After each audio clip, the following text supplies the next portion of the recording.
قوم لوط جنہوں نے ایسی برائی کو ایجاد کیا جو ان سے پہلے دنیا میں کسی قوم نے نہ کی تھی، ایسی بدکاری جس کی مثال تاریخ میں کہیں نہیں ملتی۔ اس قوم نے ایسا کیا کام کیا تھا اور ان کا انجام کیا ہوا؟ حضرت لوط علیہ السلام اللہ کے ایک برگزیدہ نبی تھے۔ آپ علیہ السلام کے والد کا نام حاران تھا جو تابش کے بیٹے تھے۔ آپ علیہ السلام کی پیدائش عراق کے قدیم شہر ار میں ہوئی تھی۔ اس شہر میں ابراہیم علیہ السلام کا مسکن تھا۔ دراصل لوط علیہ السلام کے والد حاران حضرت ابراہیم علیہ السلام کے سکے بھائی تھے، یعنی حضرت لوط علیہ السلام کے والد حضرت ابراہیم علیہ السلام کے بھتیجے تھے۔ چونکہ حضرت لوط علیہ السلام کے والد ان کے بچپن میں ہی انتقال کر چکے تھے، لہٰذا حضرت لوط علیہ السلام کو حضرت ابراہیم علیہ السلام نے بیٹا بنا کر پالا تھا۔ آپ حضرت ابراہیم علیہ السلام پر سب سے پہلے ایمان لانے والوں میں شامل ہیں۔ آپ حضرت ابراہیم علیہ السلام کے زمانے میں اہل سدوم کی رہنمائی کے لیے نبوت کے منصب پر فائز ہوئے۔ حضرت لوط علیہ السلام کے بہت سارے معجزات ہیں۔ آپ جس وقت بارش کے لیے دعا کرتے تھے تو آسمان بادلوں سے بھر جاتا اور خوب بارش ہوتی تھی۔ حضرت لوط علیہ السلام جس پتھر پر سر رکھ کر سوتے تھے، اس پتھر پر آپ کے سر مبارک کے نشان بن جاتے تھے۔ سدوم وہ علاقہ تھا جہاں لوط علیہ السلام مبعوث فرمائے گئے۔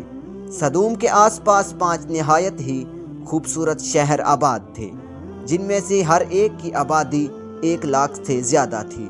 یہ علاقے نہایت سرسبز و شاداب اور قدرت کی فیاضی کا حسین شاہکار تھا۔ یہاں باغات کی کثرت تھی، لہلہاتی کھیتیاں یہاں کی ضروریات سے زیادہ تھی۔ اردن، شام اور اسرائیل کے درمیان بسا ہوا یہ علاقہ نہایت ہی زرخیز تھا۔ وہاں طرح طرح کے اناج، پھل، میوے بکثرت پیدا ہوتے تھے۔ یہی وجہ تھی کہ آس پاس کی بستیوں کے لوگ اپنے معاشی اور غذائی ضروریات کے لیے ان بستیوں کی طرف آتے تھے، مگر یہ بات اہل سدوم کے لوگوں کو بالکل بھی پسند نہ تھی۔ ان کے خیال میں ان بستیوں میں پیدا ہونے والے پھلوں، اناج اور سبزیوں پر صرف ان کا ہی حق تھا۔ وہ نہیں چاہتے تھے کہ دوسری بستیوں کے لوگ ان کے علاقے میں آئیں۔ ایک دن سدوم کے لوگ اس بات پر غور و فکر کر رہے تھے کہ باہر سے آنے والے لوگوں کو یہاں آنے سے آخر کیسے روکا جائے، کہ ایک بزرگ کی شکل میں ابلیس ان کی محفل میں آیا اور کہا، اگر تم ان سے پیچھا چھڑوانا چاہتے ہو تو میرے کہنے پر عمل کرو۔ اس اجنبی بزرگ کی بات لوگوں نے بہت توجہ سے سنی اور ابلیس نے کہا، باقی بات میں کل بتاؤں گا۔ دوسرے دن ابلیس ایک خوبصورت جوان لڑکے کے بھیس میں آیا اور انہیں اپنی عورتوں کی بجائے مردوں کے ساتھ فعل بد کرنا سکھایا۔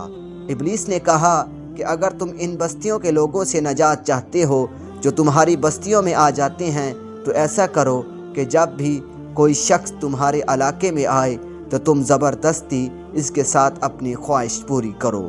اس طرح یہ لوگ اس بستی میں آنا چھوڑ دیں گے۔ اپنی نفسی خواہش کے لیے مردوں سے بدفعلی اس قوم کا دستور بن گیا تھا۔ یہاں بے حیائی عام ہو گئی تھی۔ حکمران، سردار، عیسوں، ہر طبقے میں گھر گھر یہ عمل پھیل گیا تھا۔ بھری محفل میں یہ لوگ اس فحاشی کے اس کام کو کر کے خوش ہوتے تھے۔ کوئی بھی محفل اس کام کے بغیر ادھوری سمجھی جاتی تھی۔ خاص کر مسافروں میں سے کوئی خوبصورت لڑکا ہوتا تو یہ لوگ اسے اپنا شکار بنا لیتے۔ تلمود میں لکھا ہے کہ اہل سدوم اپنی روزمرہ کی زندگی میں سخت ظالم، دھوکے باز اور بد معاملہ تھے۔ کوئی مسافر ان کے علاقے سے باخیریت نہیں گزر سکتا تھا۔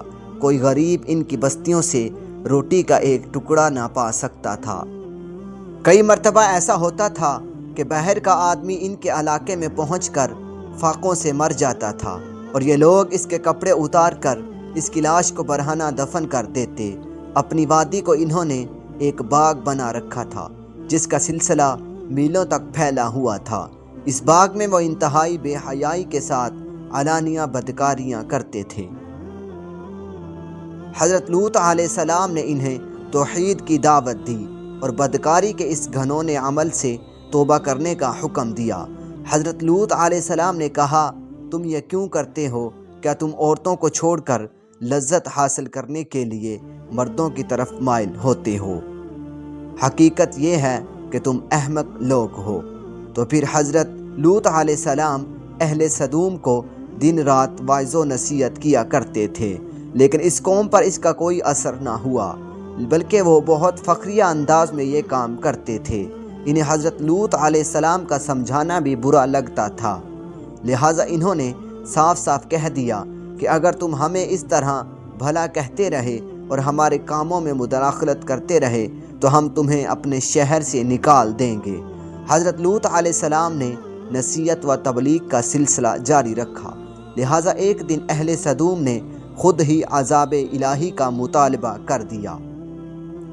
اللہ تعالیٰ نے اب تک ان کے اس بدترین عمل، فحاشی اور بدکاری کے باوجود ڈھیل دے رکھی تھی، لیکن جب انہوں نے حضرت لوط علیہ السلام سے ایک دن کہا کہ اگر تم سچے ہو تو ہم پر عذاب لے آؤ، لہٰذا ان پر عذاب الہی کا فیصلہ ہو گیا۔ اللہ تعالیٰ نے اپنے خاص فرشتوں کو دنیا کی طرف روانہ کر دیا۔ یہ فرشتے دراصل حضرت میکائیل علیہ السلام، حضرت جبرائیل علیہ السلام اور حضرت اسرافیل علیہ السلام تھے۔ پھر یہ فرشتے حضرت لوط علیہ السلام کے گھر تشریف لے آئے۔ حضرت لوط علیہ السلام نے جب ان خوبصورت نوعمر لڑکوں کو دیکھا تو سخت گھبراہٹ اور پریشانی میں مبتلا ہو گئے۔ انہیں یہ خطرہ محسوس ہونے لگا کہ اگر ان کی قوم کے لوگوں نے انہیں دیکھ لیا تو نہ جانے وہ ان کے ساتھ کیا سلوک کریں گے۔ حضرت لوط علیہ السلام کی بیوی کا نام وائلہ تھا۔ آپ نے ان پر ایمان نہیں لایا تھا اور وہ دراصل منافق تھی، وہ کافروں کے ساتھ تھی، لہٰذا اس نے جا کر اہل سدوم کو یہ خبر دے دی کہ لوط کے گھر دونوں جوان لڑکے مہمان ٹھہرے ہوئے ہیں۔ یہ سن کر بستی والے دوڑتے ہوئے حضرت لوط علیہ السلام کے گھر پہنچے۔ حضرت لوط علیہ السلام نے کہا کہ یہ جو میری قوم کی لڑکیاں ہیں یہ تمہارے لیے جائز اور پاک ہیں، اللہ سے ڈرو، مجھے میرے مہمانوں کے سامنے رسوا نہ کرو۔ کیا تم میں سے کوئی بھی شائستہ آدمی نہیں؟ حضرت لوط علیہ السلام کی یہ بات سن کر وہ لوگ بولے، تم بخوبی واقف ہو کہ ہمیں تمہاری بیٹیوں سے کوئی حاجت نہیں، اور جو ہماری اصلی چاہت ہے اس سے تم بخوبی واقف ہو۔ قوم لوط کے اس شرمسار جواب سے اندازہ لگایا جا سکتا ہے کہ وہ فعل بد میں کس حد تک مبتلا ہو چکے تھے۔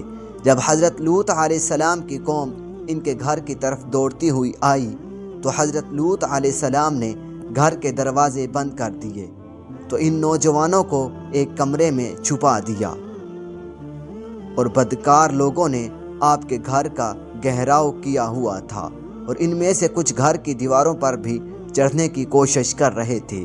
حضرت لوط علیہ السلام اپنے مہمانوں کی عزت کے خیال سے بہت زیادہ گھبرائے ہوئے تھے۔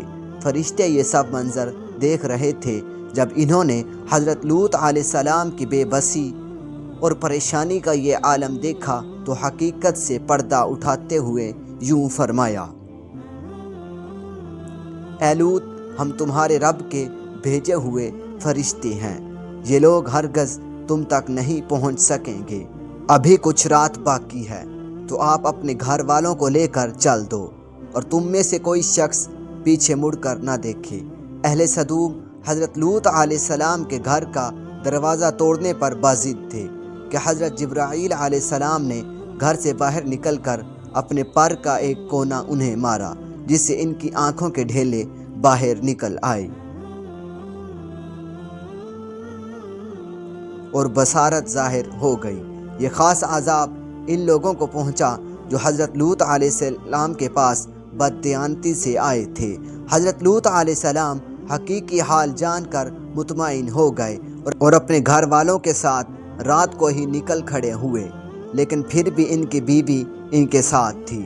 لیکن کچھ دور جا کر وہ واپس اپنی قوم کی طرف پلٹ گئی اور قوم کے ساتھ جہنم واصل ہو گئی۔ صبح کا آغاز ہوا تو اللہ کے حکم سے حضرت جبرائیل علیہ السلام نے بستی کو اوپر سے اکھیڑ دیا اور پھر اپنے بازوؤں پر رکھ کر آسمان پر چڑھ گئے، یہاں تک کہ آسمان والوں نے بستی کے کتے کے بھونکنے اور مرغوں کے بولنے کی آوازیں سنی۔ پھر اس بستی کو زمین پر دے مارا، جس کے بعد ان پر پتھروں کی بارش ہوئی۔ ہر پتھر پر مرنے والے کا نام لکھا ہوا تھا۔ جب یہ پتھر ان کو لگتے تو ان کے سر پاش پاش ہو جاتے۔ صبح سویرے شروع ہونے والا یہ عذاب اشراق تک پوری بستی کو نیست و نابود کر چکا تھا۔ قوم لوط کی ان خوبصورت بستیوں کو اللہ نے ایک انتہائی بدبودار اور سیاہ جھیل میں تبدیل کر دیا، جس کے پانی سے رہتی دنیا تک کوئی فائدہ نہیں اٹھایا جا سکتا۔ سمندر کے اس حصے میں کوئی جاندار، مچھلی، مینڈک وغیرہ زندہ نہیں رہ سکتے، اسی لیے اسے ڈیڈ سی یعنی بحر مرداد کہا جاتا ہے، جو اسرائیل اور اردن کے درمیان واقع ہے۔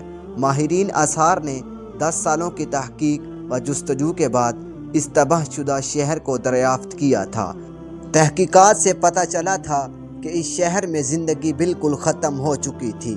شہر کے راستے اور کھنڈرات کو دیکھ کر آرکوجسٹ نے یہ اندازہ لگایا کہ جب یہ شہر تباہ ہوا تو اس وقت لوگ روزمرہ کے معاملات اور کاموں میں مشغول تھے اور یہاں زندگی اچانک ختم ہو گئی تھی۔ اہل سدوم، جنہیں پتھر بنا دیا گیا تھا، ان کے بت اب بھی بحر مرداد کے پاس موجود ہیں، جو لوگوں کے لیے ایک عبرت ہے۔ آج یورپ ممالک میں انسانی آزادی کے نام پر اس بدکاری کی اجازت دی جاتی ہے اور اس فحاشی عمل کو باعث فخر سمجھا جاتا ہے، مگر حقیقت یہ ہے کہ ہم جن پرستی بالکل فطرت کے خلاف ہے، جس سے انسانی معاشرہ تباہ و برباد ہو جاتا ہے۔ روایتوں کے مطابق ایک مرتبہ حضرت سلیمان علیہ السلام نے شیطان سے پوچھا کہ اللہ کے نزدیک سب سے بدترین عمل کیا ہے؟ ابلیس بولا، جب مرد سے بدفعلی کرے اور عورت سے خواہش پوری کرے۔ حضرت ابن عباس رضی اللہ تعالی عنہ سے روایت ہے، رسول اللہ صلی اللہ علیہ وآلہ وسلم نے فرمایا کہ ایک شخص پر اللہ کی لعنت ہو جو قوم لوط والے عمل کرے۔ اللہ تعالیٰ سے دعا ہے کہ اللہ تعالیٰ ہمیں اس گھنونے عمل سے بچنے کی توفیق عطا فرمائے۔ دوستو، مزید اس طرح کی ویڈیوز دیکھنے کے لیے ہمارے چینل کو سبسکرائب کریں۔ ملتے ہیں نیکسٹ ویڈیو میں، تب تک کے لیے اجازت دیجیے۔ اللہ حافظ۔